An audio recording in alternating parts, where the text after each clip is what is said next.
When I started the dive, I didn't think that I was going to make it. It's so cold that the hole is basically freezing up in a matter of seconds. I speak to one of the world's top freedivers, Karlsen. She was a former army captain turned civil rights defender and now athlete. Your life at 22, what happened there? I had a big car accident where I lost my best friend. I died in the ambulance on the way to the hospital, but they revived me. They also said when I woke up, you're probably never going to walk. I didn't even cry for losing my friend up until I was 36. I had a complete block.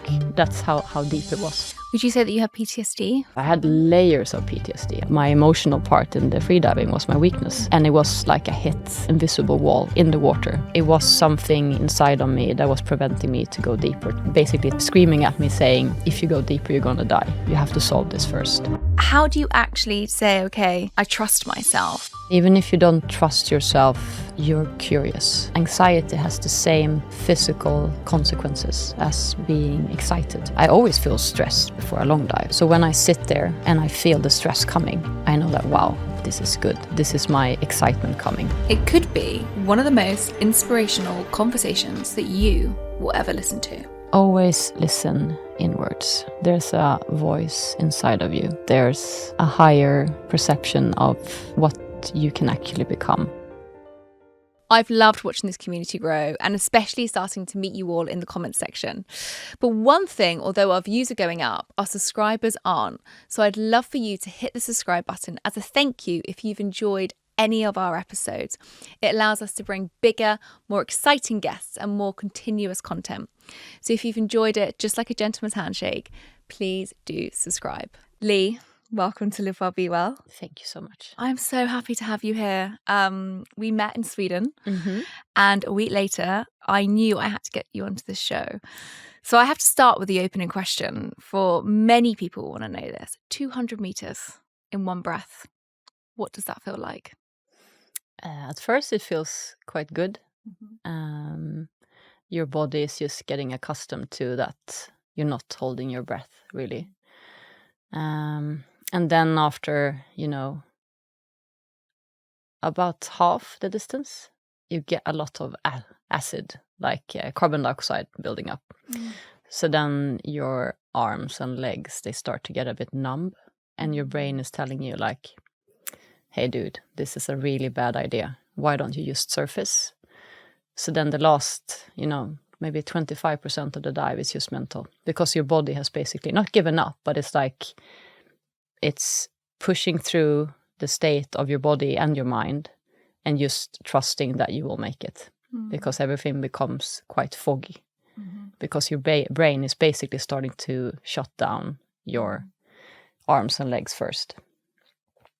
So you don't really feel a lot, and in some cases you don't really remember a lot the last few seconds either. So everything is very, autonomous. Like it has to happen by itself. When I come up from the dive and I start my recovery breathing, you have to look the judge in the eye, put your fingers together and say, I'm okay.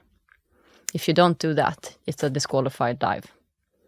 And it shows that both your left and your right hemisphere is still working. So if you come up and you do this, and say, if you don't put your fingers together, it's like a disqualifier. Okay sign. Yeah, so they have to be completely together and you have to say it in the right order. Otherwise, you're disqualified. Wow.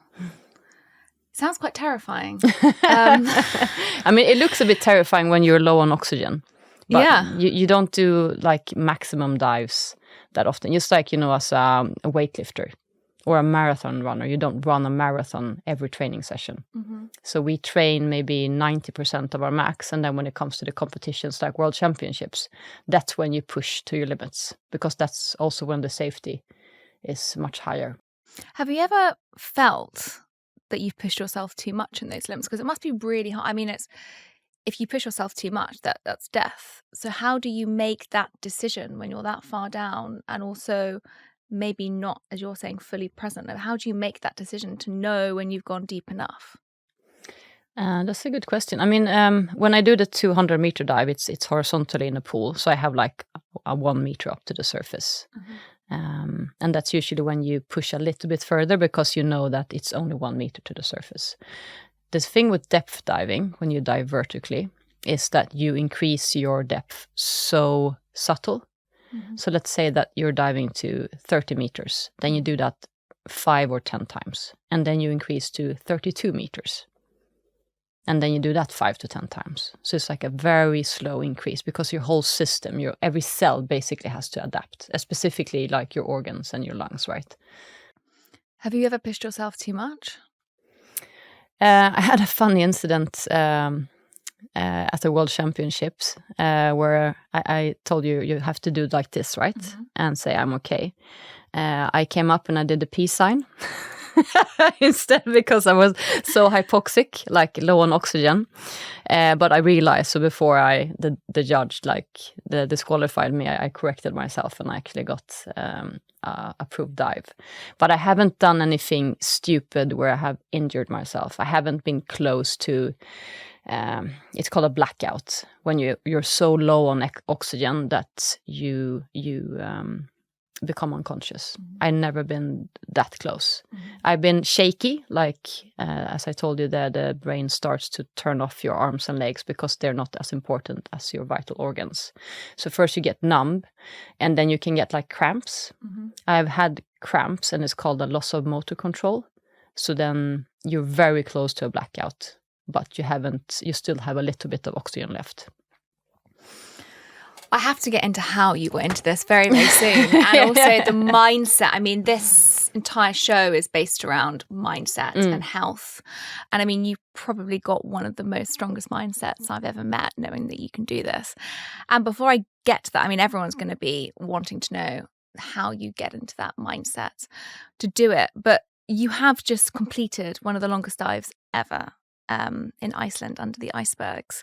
And this was the moment when you were speaking on stage at Brilliant Minds where we met, and you made us close our eyes and kind of feel what that experience would be like, which obviously none of us can relate to by closing our eyes. And then you showed footage of you diving under these icebergs in Greenland with just your breath, with no oxygen, with nothing.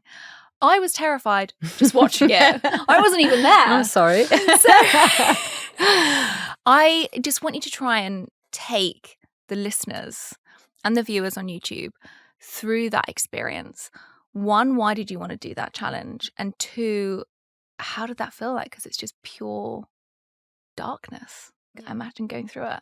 Solitude. I say darkness, not in a place from like a mental place of darkness, as in like you can't see anything. So it's quite terrifying. Yeah. The place in itself, just by describing it, I think it's very sane to feel that you don't want to go there. Because I think everyone can like imagine a big place of ice, like cold, and it's windy and there's nothing there apart from a hole that looks like a triangle. And it's dark, and it's so cold that the hole is basically freezing up in a matter of seconds. So what we had in Greenland was minus 25 degrees Celsius on the surface, and in the water, it's ocean water, so it's salt water. So salt water freezes at a lower temperature than fresh water. So it was minus 2 degrees in the water. So when you go into that water, it's not about that you're cold, because you're already super cold. It's about understanding that you are not the cold. So you have to accept it. You can't control it. And I think starting with, acceptance is the opposite of control, right? So you almost have to embrace it. And a part of that as a freediver is that cold water increases your dive response. It makes the brain realize faster that, okay, we're going to dive now. We're going to hold our breath and we're going to dive into that cold water. So your body adapts to conserving oxygen and also heat to your vital organs even better. So for me, it's a really good response that not that I was freezing cold. I wasn't shaking, don't get me wrong. But I know that the environment in itself is helping me to do what I'm supposed to do. So I think that's the physical aspect, and also somewhat, maybe the chemical aspect of it. And then when it comes to doing the dive in itself was because, as I told you, it was at Brilliant Minds on the stage, it was like, that was my deepest fear. And by doing the dive, I figured the deepest fear was going under the icebergs in the darkness, because I guess there's no way for you to get out. Yeah, exactly. Yeah. You would get, like, I mean, there's a lot of dangers with it, but just the fact that I can't get up whenever I want. So I figured that beyond that big fear is a big freedom. And that's exactly what I found. At any point when you were diving, though, did you have a panic, a fear, a worry? Well, what goes, I'm trying to, because I can imagine where my brain would go, and obviously, I would go into complete and utter panic, and I'm sure people listening to this would. How do you control your mindset to not get into that state? I can understand kind of the positive mental attitude and the focus, but how do you not get to that sense of fear if that is your biggest fear? I think it's a lot about controlling what you can control. And in a place like that, when you sit on that icy hole with your, feet or your legs ready to jump in, is about the only thing that I am at that moment is my thoughts and feelings. So if I start thinking that I won't make it, this is a stupid idea, what am I doing here? This is cold, I'm hungry, I should go back to the hotel and call my mother. That won't take me anywhere. Definitely not to the place where I decided that I wanted to go. So it's a lot about, I wouldn't say positive affirmation, but about having an intrinsic goal. And trusting the process in terms of, I know that my dive response is super strong. And it took me 1 year to prepare for this dive. And that process, the friction that I encountered and the problems made me so strong. It made me much stronger than I thought that I would ever be. So when I did go into that void, that darkness, I was stronger than I ever thought that I possibly could be. You mentioned something there. I read it on your Instagram, which I loved. The ocean is a closer reflection of who we are than any other mirror. Yeah, you can't hide from water or the ocean. So what has it taught you? What did that year training to do this biggest fear of yours, of diving under the icebergs in Greenland, what has it taught you? It taught me that there is indeed a lot of peace and freedom when you face your fear. Because a lot of my life, I started in the Swedish Armed Forces when I was 14 as a youngster to try it out because I wanted to become a fighter jet pilot. And everything I did up until I was 35 was about facing friction. The more friction, the more I went there. If someone told me you can't do this, I was like, screw you, I'm doing this even more now. And then I came to a point of my life, I was like, I'm so sick of facing friction and bouncing my head into a wall. So I ended up quitting the army. At 35? At what? Yeah. 35, yeah. Mm-hmm. And that's also about the time where I found, where I have discovered freediving. First as just a sport where I could be alone at depth. And then I started competing, and then I started breaking records, and then I became the national team captain, and I had my own freediving school. So everything was about, freediving as a sport. And then freediving in itself, it's very close to nature, and it's very, meditative, and you really have to have a strong body, a strong mind, and also a strong heart. So the lack that I had, my weakness, was my emotional part. And I think that's where the friction came into place, that I'm so sick and tired of running uphill. I want to swim in the ocean, and I don't care how stormy it is. Because if I bring stress to the ocean and fear, I will get anxiety in a big wave back, straight in my face. If I bring peace and patience, I will get freedom. That's really powerful. It is. The ocean is the most nurturing and healing teacher that we have, I would say. It's interesting though, because as you describe your journey, I think it's a lot of people can probably relate to the resistance and the fight and the struggle. That's what we normally do. It's like when you think about it's almost easier for us to think that my life should be not perfect, but thinking that your life can actually be as good as you think it can be or feel it can be. That's almost scarier for people to imagine that you can actually have your dream life. So we choose to stay in, the hamster wheel or whatever you want to call it and fight the friction instead of just like, no, I don't want to do this anymore. I actually want to strive to have my dream life, whatever that might be. I think the dream life is such a hard one, right? Because the societal pressures of what a dream life is so different to what the authentic. I mean, I'm sure very much at your 20s or even your 30s, you didn't think freediving was going to be your dream life. No, I didn't even know what it was.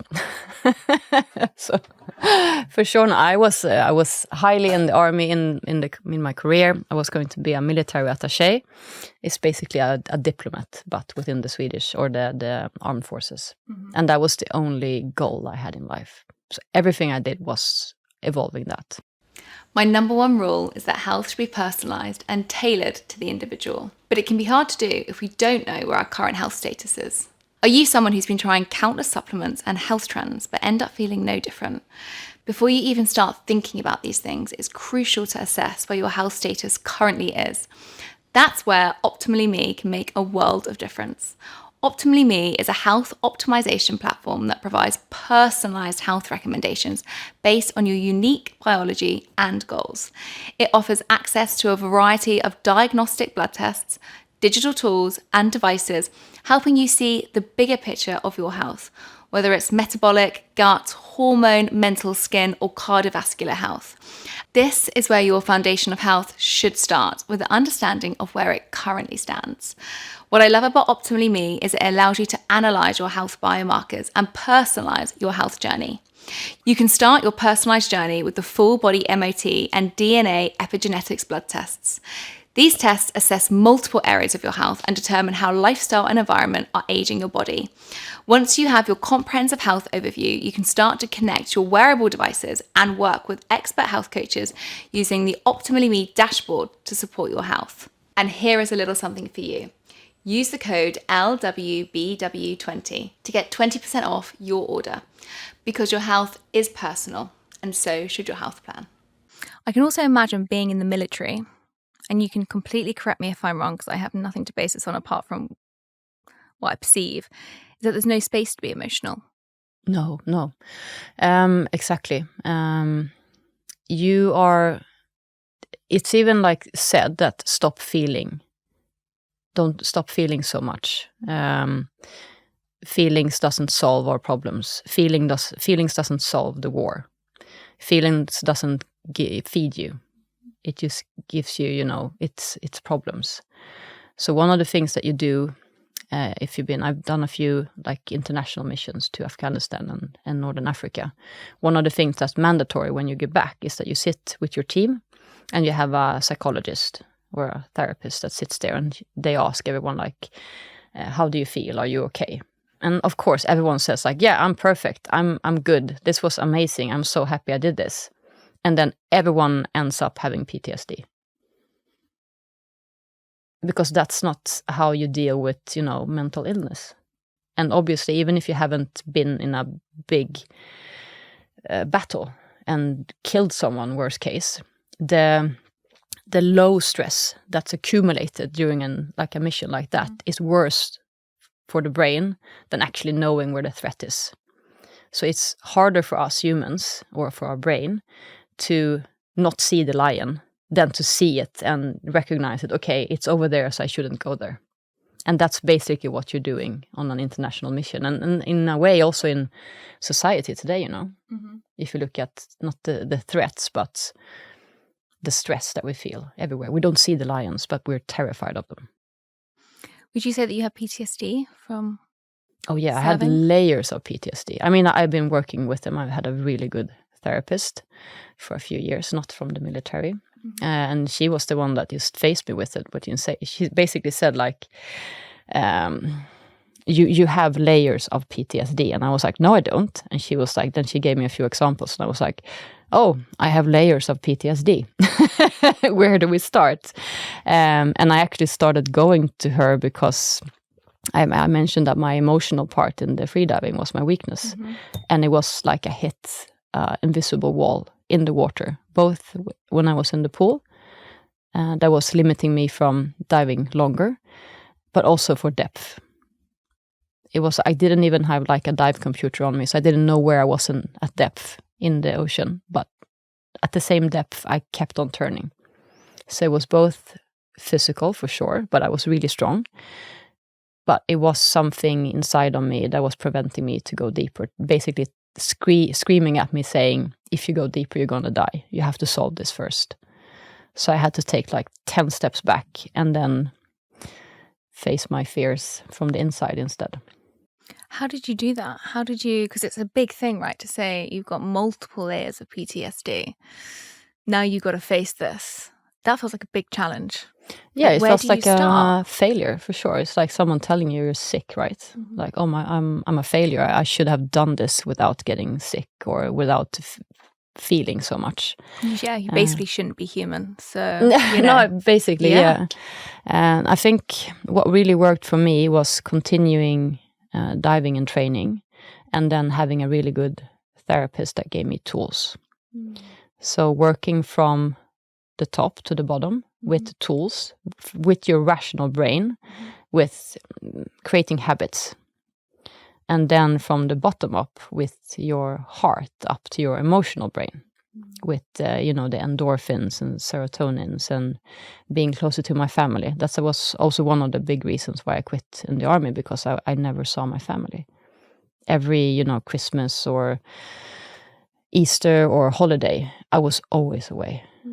And in the end, I was working at the intelligence service, so I couldn't tell anyone where I was or what I was doing, or I didn't even know who I was anymore, because the only thing I did was to work, because I thought that was my way of success and life and happiness.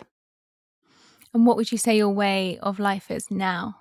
I even felt as you were talking about it that you were stressed about talking about it. Yeah, it's like looking back, it's like I feel like I told my boyfriend that I met recently, like, you wouldn't have loved me 1 year ago, because it feels like, not that I'm a completely different person, but I have a completely different way of looking at life.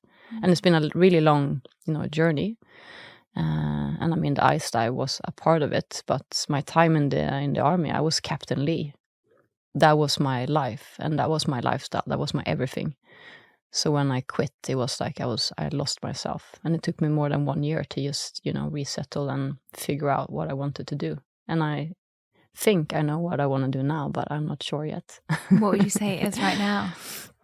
I think now it's about being in the now. And that sounds, super cliche, but really listening inwards. I had a quite big burnout the end of last year, so quite recently, like 6 or 8 months ago, when I was in bed hyperventilating, and I thought that my organs were giving up on me because I suppressed my emotions so much.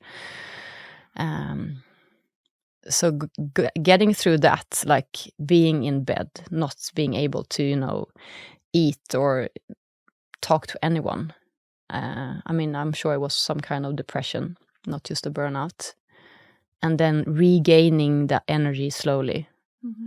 That was, I think, the most healthy thing I ever done to myself, because that was properly listening inwards, not continuing doing the same thing that I've been doing my whole life, running against. If there's a wall, break through it. If the wall doesn't break and you break, it's okay, you will heal. And then you go again and again. Not for my purpose, but for, as you mentioned, society's purpose, what we think is right. Oh, yeah. I've been there. Yeah. Maybe not to the extent of army and everything that you did, but as a layman, I've hit that, and that mindset of just keep going. I mean, there's that awful cup that I hate, and hate's quite a strong word, but keep calm and carry on. It's a very like British thing, right? And we all just keep going and going. But I do say being kind to ourselves is one of the most courageous things we can ever do. It's one of the hardest. And you are like the epitome of everything that's been resilient in your life. You faced head on, and you were Captain Lee. But would you say the emotional side was maybe the hardest part of that entire journey? Definitely. Because you can't you can feel your body, right? And you can improve your cognitive and mental capacity. You can basically see when you're improving and getting smarter or more, regaining neuroplasticity or getting new knowledge. But what's an emotional capacity? Like, how do you measure your emotional intelligence? Like, if anyone would ask me, like, do you have a lot of empathy? Like, are you an empathetic person? I would say, yeah, of course I am. But if I compare Captain Lee to the person I am now, I would say, no, I was not. You learned to shut that side of your brain off. And in a way, you kind of had to, being in the army. If you were this huge empath in an army, I don't think you'd get very far. No, you can't do that, yeah. So there's kind of an understanding about that, but incredible that at 35, you decided to go, no, actually, I need to dive deep into this. There's something that I need to do. And I do feel like you've missed out a part of the story, which was your life at 22. Yeah. What happened there? I had a big car accident in my 20s where I lost my best friend. She was driving, and it was just one of those lovely summer days, kind of, like now. It's beautiful sky. We're driving home. She fell asleep while driving. And we just hit this giant tree coming up from nowhere. So she died instantly. She wasn't wearing a seatbelt, and I almost died. I smashed and broke half of my body, my left side. I got 3rd-degree burns, and I broke my legs in 2 places, and my spine, or my hip, got detached from my spine, and my liver got broken in half, my lungs collapsed. So I was basically, I collapsed. I died in the ambulance on the way to the hospital, but they revived me. So I basically went from, I was in the army doing my conscript, year as a conscript. So I was super strong, and then I went to, being in a big hospital for surgery, where the doctor told me, like, we don't know if you're going to survive. They told my family this because I was out, and they also said when I woke up, like, if this would have been 5 years ago, you would have been dead, and you're probably never going to walk, definitely not run again, because you have titanium in all of your left leg, all the way up to your hip. And I was like, I'm going to prove you wrong. I'm going to fly. There's that Captain Lee mindset coming on in. I mean, it does have its positives, I have to say. No, definitely. It's just that you can't wear that uniform your whole life, right? No. And that's what I thought. So it helped me there and then. I did get back. And after a while, I was so well again.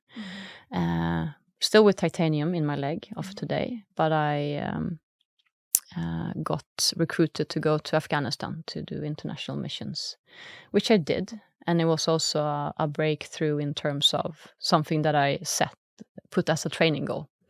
Because as a soldier, you have to be, both mentally and physically strong. The emotions, they had to wait. I didn't care about that still. And I didn't, emotions. I didn't even cry for losing my friend up until I was 36. Wow. I couldn't cry. I had a complete lock. That's how deep it was. And do you think it was that incident that made you lock off, or do you think it was starting even before then? You mean with the car accident? The emotions, yeah. Do you think the car accident was that moment when you just shut down and thought, okay, for me to kind of get to where I need to go, I can't face this right now? Or do you think that was part of stringently of who you are even before that happened, and that was just more of a catalyst? I think it was a catalyst, and also I came from a very violent upbringing. Like my mother is amazing, but the other part of the family was very violent and a lot of alcohol involved. So I think I learned that if you're going to cry, you're only allowed to cry when no one can see you.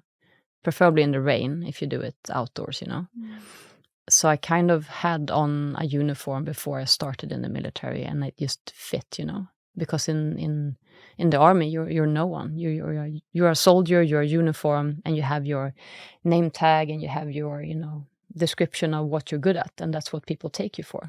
So it's super convenient if you want to hide, and I desperately wanted to hide, specifically from myself, because I didn't want to face my emotions for sure, but also the life that I didn't think that I was worthy of. That's a long time. Yeah, and it was extremely painful. And that was partly that caused that my burnout that I had. It was in October. I had so much pain in my chest that I could barely breathe. So I had a healer help me. We did like a guided hypnosis, and he told me to instead of getting rid of the pain, he told me to breathe it in, which I did. And that's when I had like a big revelation, and just the whole knot just locked up. And this was last year, so I was 37. Have you read, and I'd be interested about the listeners on this, The Body Keeps the Score?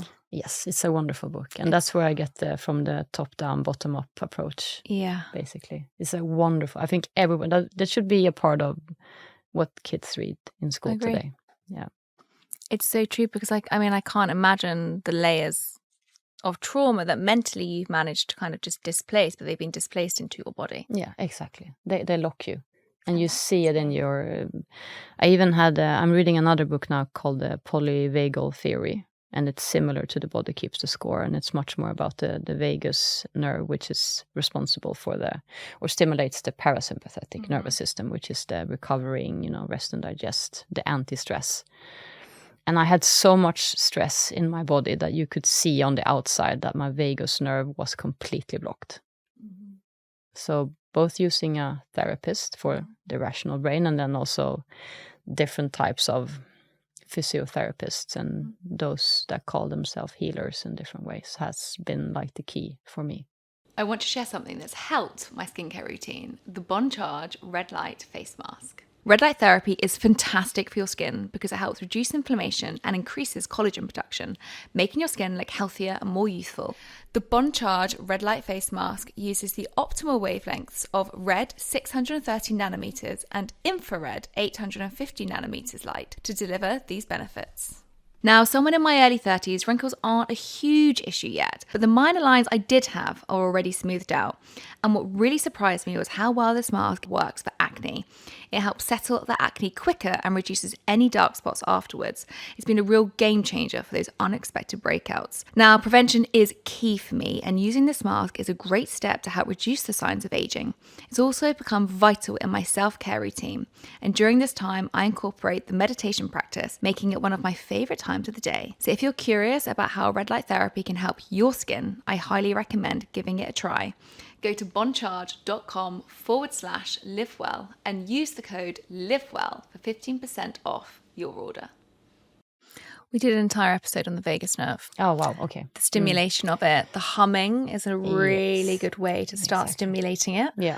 I'm very much into somatic body work, which I think is fantastic. I think sometimes we try to rationally talk our way out of it, which I think we're all quite good at doing. Yeah, there are so many things we don't understand, right? Mm-hmm. So sometimes you just have to understand that we don't understand everything. Mm-hmm. And understanding every nerve ending in our body, I don't think we have the capacity to do that yet. No. Just the vagus nerve, what is it, like 80,000 nerve endings? Yeah, it's a lot. So it's a lot. I mean, I'd be really interested to know, like, there's so much that I want to ask you about the mindset of the diving, but I just think this is such a profound moment for you when you hit 35.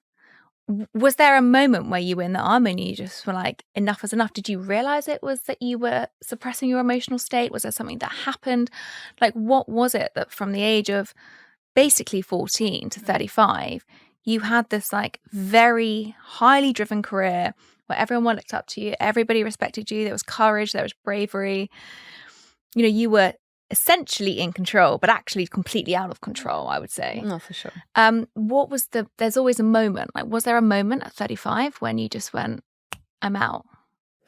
Yeah, it was a strong one. It was I have a brother, he's just 1 year younger than me, and we're very close, almost like twins. And he moved to Thailand because he met a girl and they lived there. And he sent me this YouTube clip, like 45 seconds about Asia and traveling. And I hadn't been traveling in Asia because I was just working in war zones, you know. And he sent me this, And it was these beautiful beaches and the crystal clear water and coconuts and smiling people, and they felt so free. And I found myself just pouring with tears because I had so much grief and sorrow and fear, because that was the life that I wanted to experience more, but I was so afraid of letting go of what I was and what I had. My beautiful apartment in Stockholm, my career, my beautiful position that everyone looked up to. And there was so much pride and so little peace. Ego. A lot of ego. Yeah, definitely. So how did you let go of that ego? I mean, I think that many people, maybe not to the level that you went to, but many people can fear, and I let go of my career at 23, first of all, and had to kind of retrain into something that I felt, when I had my extreme burnout at 23. And it was scary stepping into the unknown. But I was much younger. Doing that at 35 after copious rounds of PTSD, like, how did you actually make that leap? Because I think many people listening to this might fantasize about switching their career, leaving a relationship, or whatever they feel very suppressed in. But what was it that made you just go, I'm going to go? I recently then had a leadership training in the army because I was turning from lieutenant to captain. And one of the exercises that we did there was to visualize the feeling of a state that we wanted to be in the future. So I took that army exercise and I put it in my very civilian context, and I visualized myself like 1 year ahead in life, with sitting on a beach without feeling stressed about going anywhere or doing a mission for someone, and just being with myself. It didn't have to be like a super exotic place. I just wanted that, sense of liberty. And then I took myself back to where I was. And it was almost like putting on like this, cold, cramping, 1-ton rock like jacket of heaviness and fear and, once again, grief and sadness. And I was like, I really don't want to do this the way I'm doing anymore. And also realizing that I was too afraid to talk to my mother about how bad I was feeling. And that's like when you're too afraid to tell your closest ones how bad you're actually feeling, because you know how painful it will be for them. I think that's a check-in to like, am I really loving myself as much as I should? Because I know in my mindset I was punishing myself because I thought that was the right way to be. That was the way I was taught. Stop complaining, stop feeling, just do. My biggest word, which I know all the listeners are going to go, she's going on about it again, is self-compassion. Exactly. It's such a big thing, and we're just not taught about how to have that compassionate element. We can have compassion to other people, we can have that empathy, but we can't have that kindness and mindfulness to ourselves, which I think is such a big thing. It's so important for just our state of happiness, but we seem to be completely devoid of it because we feel judged that we're going to do it. So we live in self-criticism, which is basically where I think you were. No, definitely. And it sounds super egoistic, right? To love yourself. It sounds almost narcissistic, but it's not. No. It's the simplest thing, like treat yourself like your own sister. How would you treat that person? And that's also when I realized, like, my brother was a big supporter. He was like, Lee, if you were treating me the way that you're treating yourself, how would that feel? And I was like, no, you shouldn't live the life that I'm living, because it's, it's horrible. It looks good, but it's horrible. And he was like, well, maybe you should consider that then. But isn't that just the best kind of explanation? It looks great. Yeah. And I think that's just how we picture everyone else's lives as well, right? Everyone's lives look great. But actually what's going on internally is very differently to the external success that so many of us breathe and live by and hope to get. And then when we get there, are we really happy? Yeah, that's when you won the game, right? And then what? And then what? And then what? But then you didn't just, go, oh, okay, I'm going to go and live in Thailand and, set up a cafe and, kick back. You went on to become like one of the world's best free divers. So, I mean, in a way. That really wasn't, the goal. I just wanted my coconuts. I know, but you hold your breath for more than 6 minutes underwater. And I'm like, how do you go from, a captain in the army to then having this also amazing courage to go, I'm going to go and do something totally unknown at 36, 35, 36. How do you make that transition? And how do you do it so well? Yeah, I think you said it really well. It's about the ego, because I had a lot of ego, and my ego was, your ego is a good thing, right? It's protecting you the way it thinks that you need to be protected. Mm-hmm. But you can't have an ego if you're, 20 meters below the surface and your metabolism is supposed to be super slow and you're supposed to be in a very meditative state to conserve oxygen. So I think my transition started definitely with traveling to break, the boundaries that I had I had an amazing apartment, but it was, one of those famous golden cages. So I started traveling to places that wasn't war zones.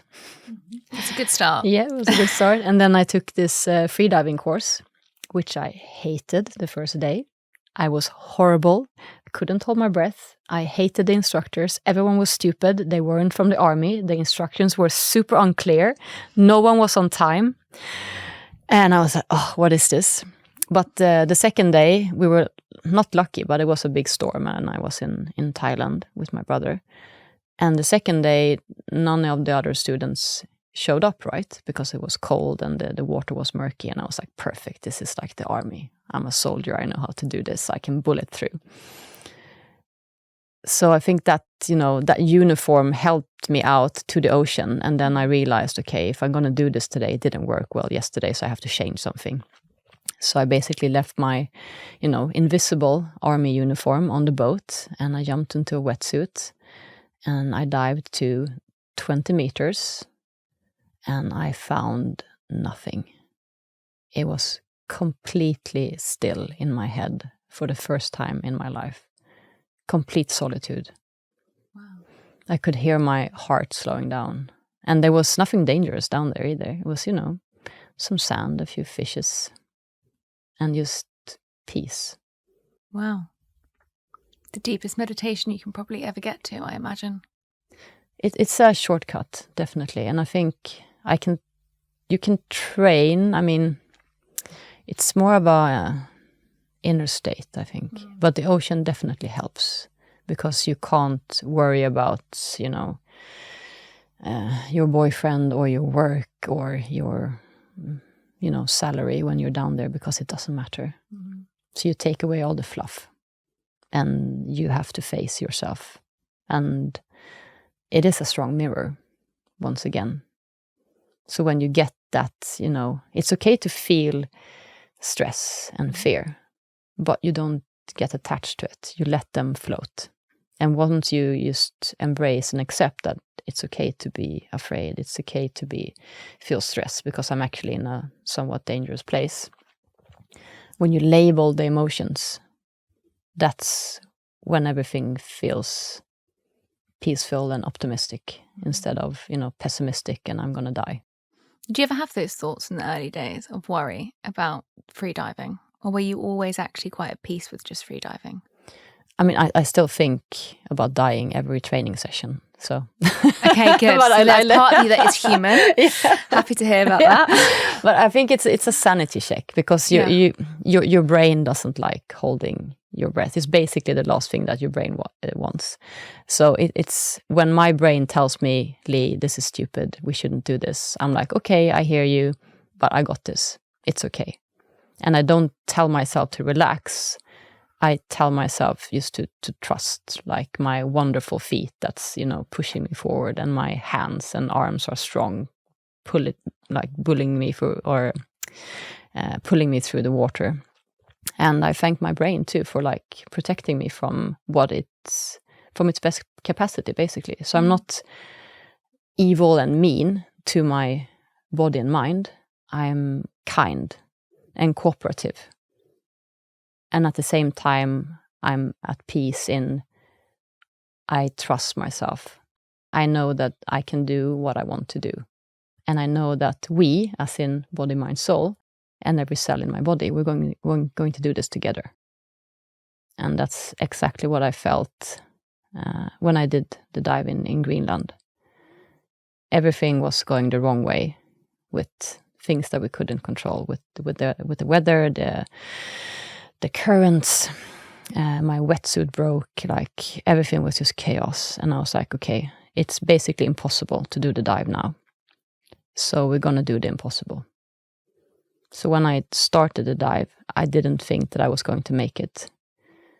But I trusted my legs, my arms, my muscle cells, and my brain and my, pulmonary system, like, we got this. So I don't remember feeling cold.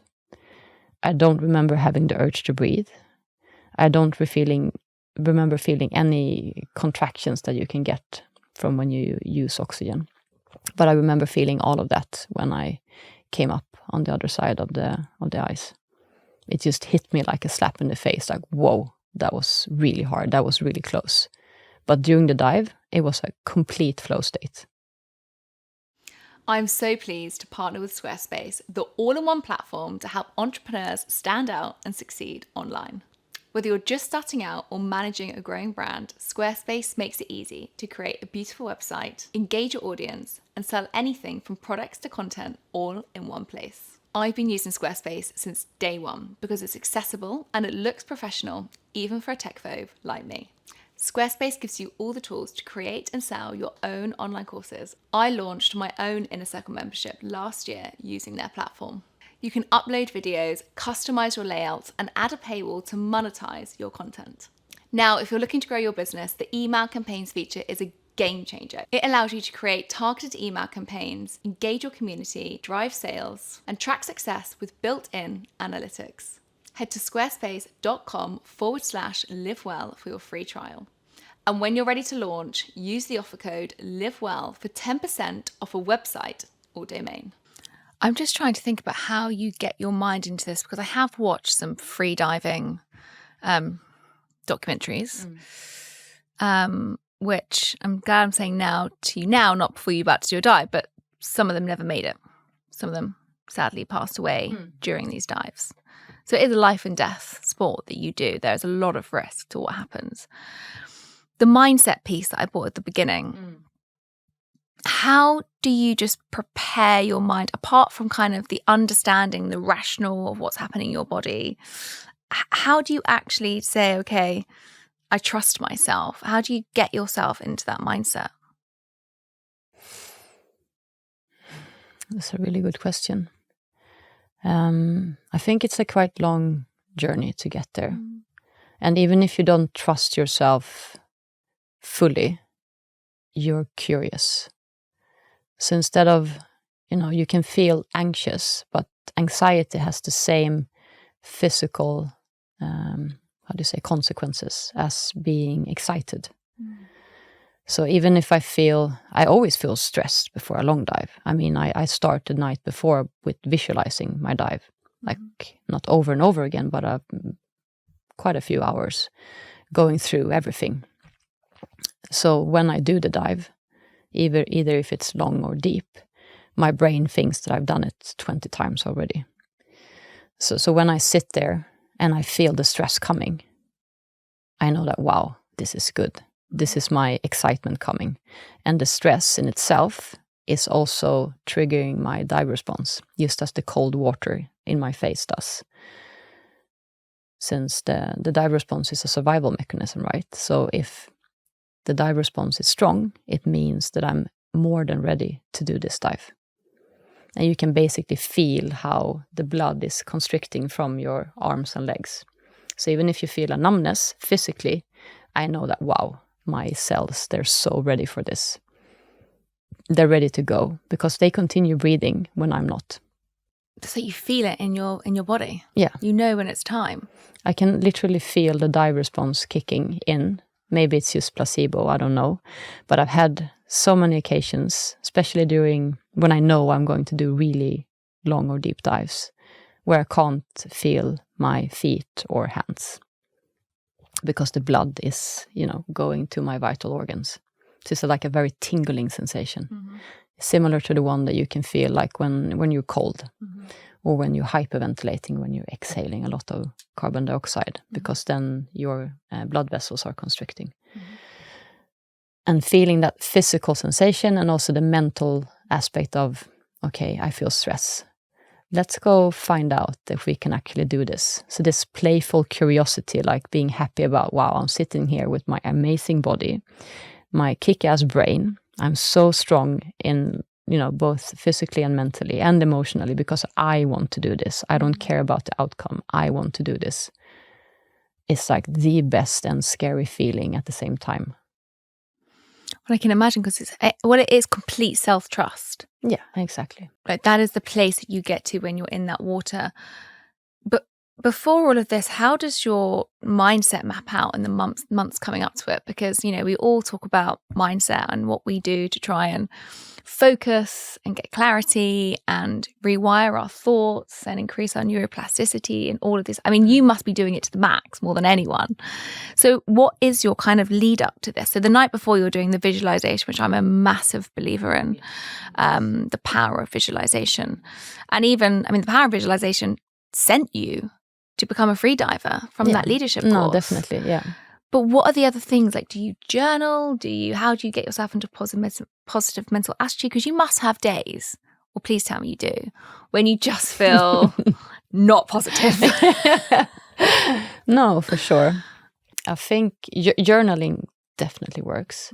One of the protocols that I learned, I don't remember the name now, but it's I think it was Huberman who mentioned it, is that I write down my biggest problem in life at the moment, and you have 10 to 15 minutes. You put a timer and you write about this issue. And when I was competing for the national team, I still am, but not as active, I was writing down, I have the World Championships coming up and I'm feeling so stressed, and I can't, go out with my friends because it's a holiday coming up, and I can't drink wine, and I'm constantly training, I'm not meeting my family, all of these things. And then you do that for a month. And then those, things, when the World Championship is over, it's like, oh, wow, the not drinking alcohol actually meant that I, got a really good position. And I felt super strong at the competition. And not meeting my family was horrible, but now I appreciate them even more. So just having a long-term journaling, and not only writing about the good stuff, like if someone is picking up your journal, because usually we write for someone else, right? Yes. But actually write about the bad things that really sucks, and then let it, write once a week or twice a week for a month or even 2 months, and then see how those issues and problems, I promise you, they will either vanish or become much smaller. And that in itself is, a goal, definitely. A goal doesn't have to be, a product or a medal for that matter. It can just be something that completely vanishes. Well, I think, when you mentioned about the fear of anxiety, very similar to the fear of excitement, leaning into that, into the journaling, and knowing actually that it's a transient period. It's not always going to be there. That moment of fear, but also the moment of excitement, again, is a wave. Exactly. And being able to kind of put that on paper, but I think we will try and compartmentalize it in our minds and keep it in, which is exactly what you did for until you were 36. Yeah, and sometimes you have to do that, but not embracing it and suppressing it. And that's definitely, the why we get depressed. I think even the word depress means to suppress, to push something away. And we're so good at doing that with our emotions. If you have a bullet wound in your, stomach, you will for sure take care of it. But you don't tell a soldier who has heartache because he misses his kids and families, or if he's seen his, friend die. How do you heal that? It's It's a lot of work. And I think what I liked about what you said earlier is that it's a long journey. You know, these things aren't, I'm going to just journal for 100 days and kind of get to this outcome. So the journaling, what else do you do in this kind of lead up process for your mindset? How else do you prepare? I have a game that I call it the Lee puzzle. Going to sound very narcissistic now, but it's not. It's about. You're definitely not narcissistic. I can say that with true honesty. Going back to who you want to become, like the leadership exercise. What I did, just as an example, before the dive in Greenland, because I knew it was going to be like the hardest thing and most, horrible place on this planet to be in Greenland in March.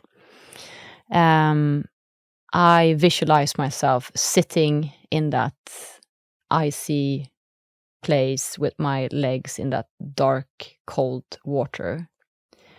And not about, I'm going to do this will be easy. Like the opposite was, I was thinking, what feelings do I wake up with? What are the thoughts running through my head? What's my body composition? What gear am I using? What kind of training do I do the days before? What have I eaten? How do I feel energized?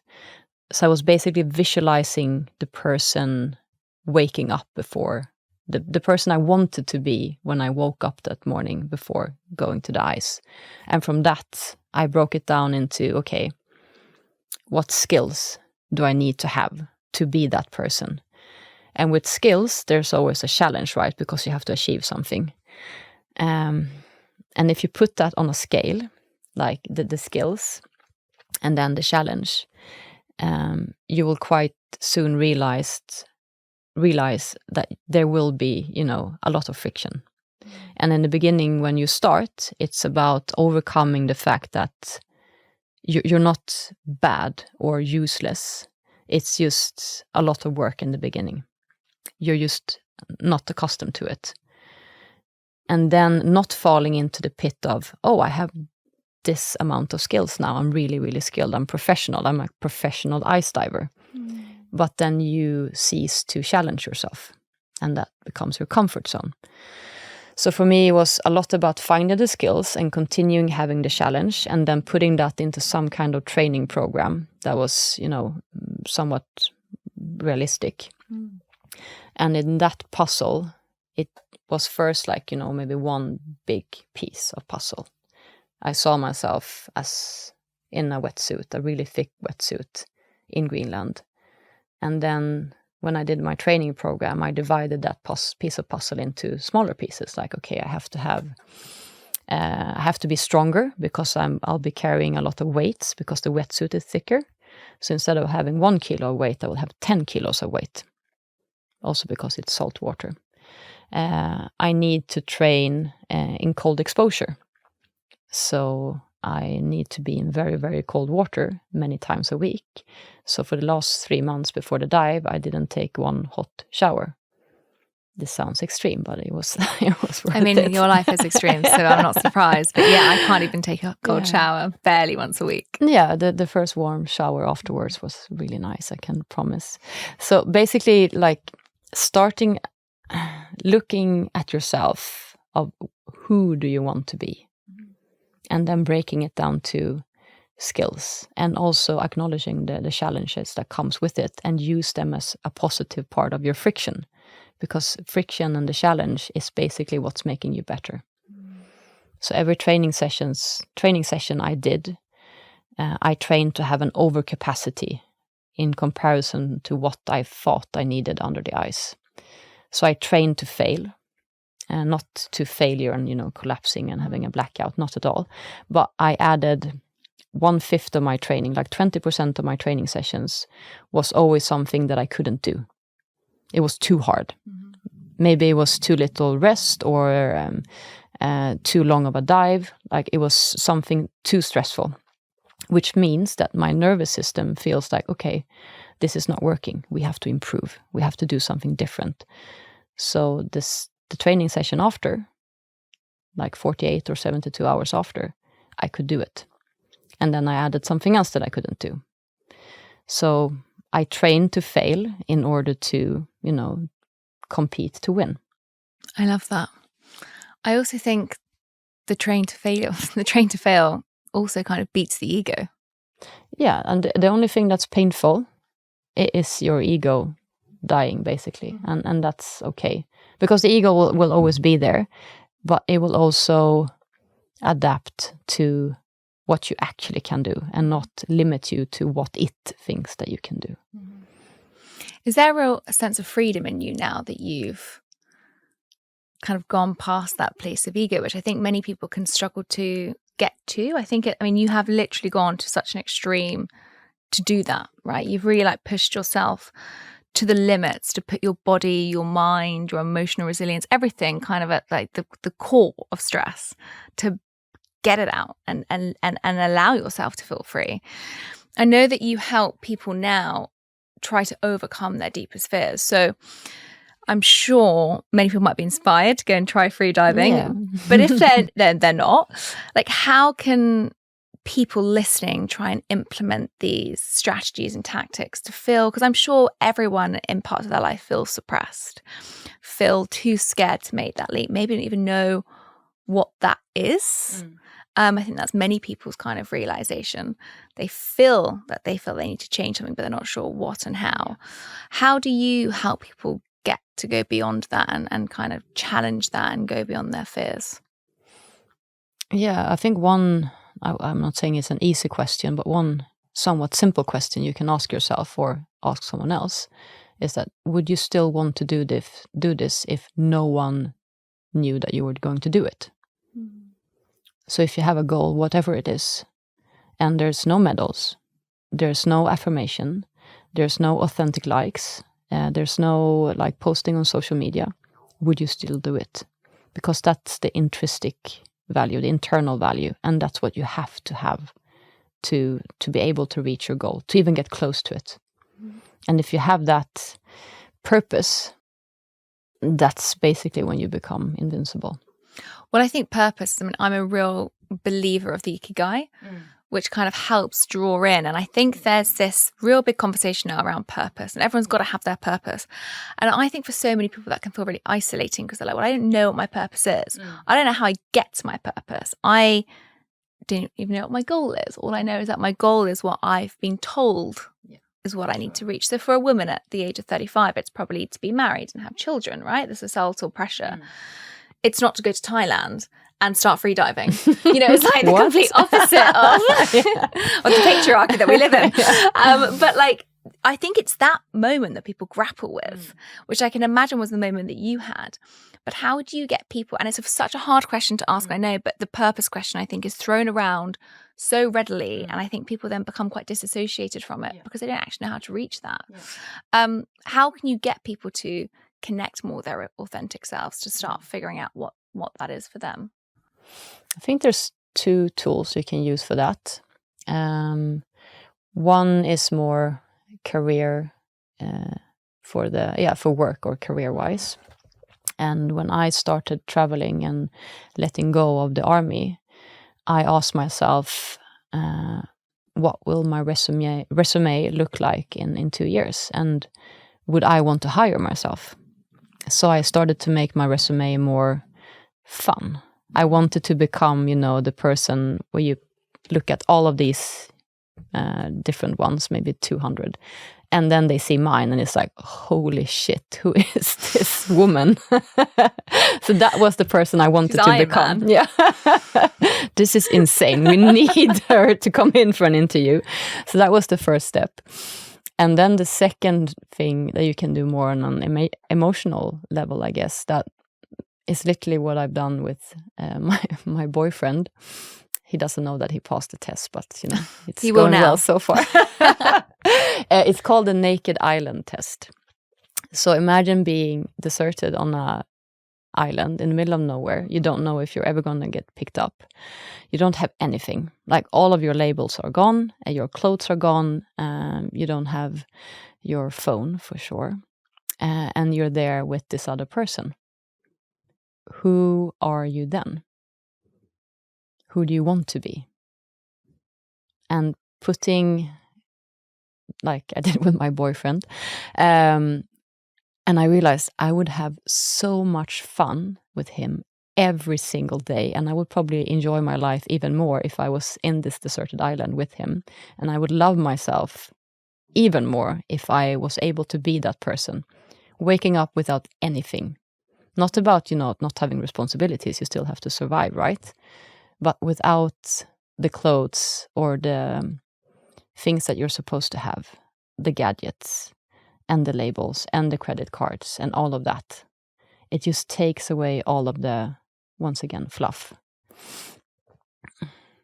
Just being not only your authentic self, but the person that you're born as, the inner child, just running loose, basically. The inner child that gets bashed out of us as we grow up. Exactly. And also, like, can you make a fire? My boyfriend can make a fire. That's important, survival things, the small things. Yeah. So I put myself in, like, am I the right partner for someone else? Mm-hmm. And I was like, no, I'm looking for a soulmate. I'm open for a soulmate. This was before I met my boyfriend, but I'm not my own soulmate. So how can I become my own soulmate? So I used the Naked Island test on myself. So the resume one is a tool, a funny one, and then the Naked Island test. And now you can make a fire. I learned that very early in the army, so that was like a requirement for. I had a few dates, like if they don't know how to ski or to make a fire, you're out. I love that. I interviewed Brian Johnson on here a year ago, the guy trying to biohack his body, and the list that he gave me on his first date was just hilarious. You can't sleep in the bed next to me. I'm asleep at 8:30. I don't eat past midday. And he was like, I don't really get past the first date. And I was thinking, well, I kind of know why. Do you even want to date yourself? That was the main question. Yeah, boring. But honestly, I honestly think that so many of us find it uncomfortable to date ourselves. For sure. It's just a concept that I think is never spoken to us. We're always, it's career, find the right partner and live the specific life.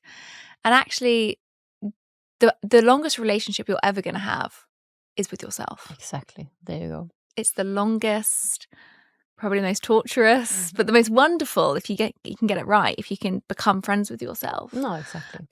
Relationship that you're ever going to have, but yet we always try and seek that external validation or to fit into a picture.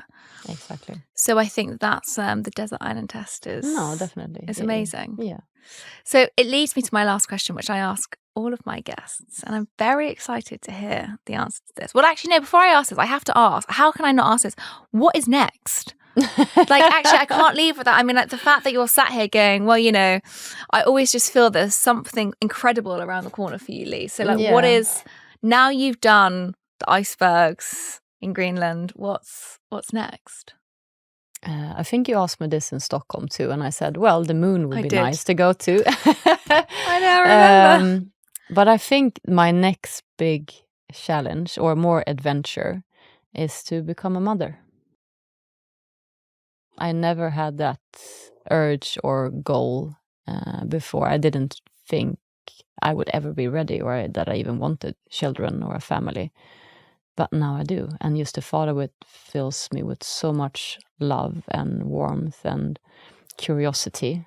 Like that journey of motherhood, of being a woman and, creating life. That's just insane. Mm. Screw the icebergs. Yeah. This is a whole other journey. Yeah.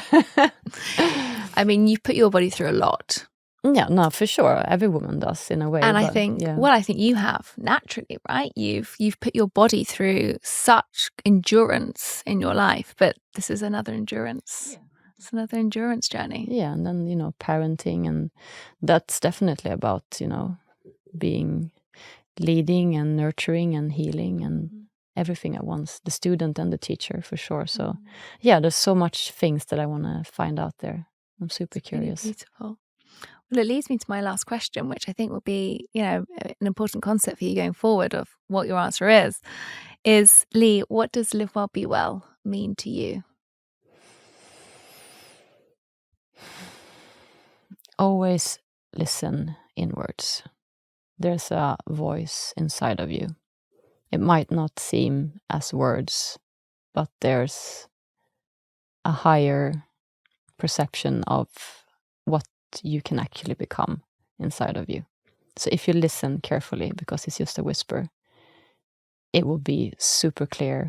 It won't be easy, but everything will become clearer.